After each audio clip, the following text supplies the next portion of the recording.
The great conflict of the ages is about to intensify. But remember the words of Jesus. In me ye might have peace. In the world you shall have tribulation. But be of good cheer. I have overcome the world. Would you like to know how to exercise courage and fight the good fight of faith? Listen to this devotional. Conflict and Courage, a daily devotional by Ellen G. White. A mismatched pair. Favour is deceitful and beauty is vain, but a woman that feareth the Lord, she shall be praised. Proverbs 31 verse 30. In the character of Abigail, the wife of Nabal, we have an illustration of womanhood after the order of Christ, while her husband illustrates what a man may become who yields himself to the control of Satan.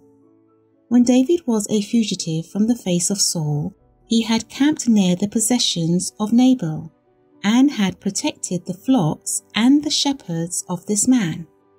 In a time of need, David sent messengers to Nabal with a courteous message asking for food for himself and his men, and Nabal answered with insolence, returning evil for good, and refusing to share his abundance with his neighbours. No message could have been more respectful than that which David sent to this man.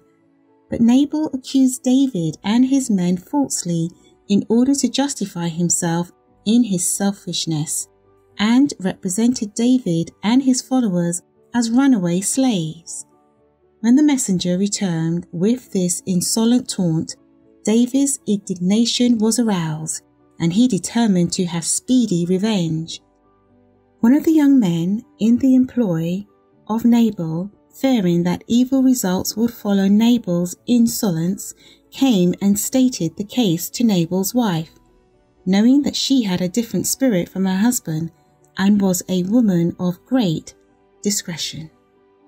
Abigail saw that something must be done to avert the result of Nabal's fault, and that she must take the responsibility of acting immediately without the counsel of her husband. She knew that it would be useless to speak to him, for he would only receive her proposition with abuse and contempt.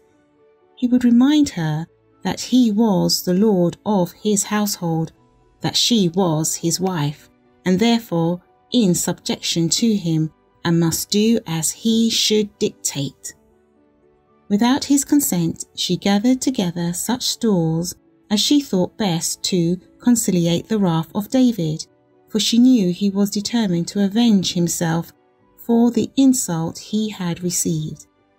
Abigail's course in this matter was one that God approved, and the circumstance revealed in her a noble spirit and character.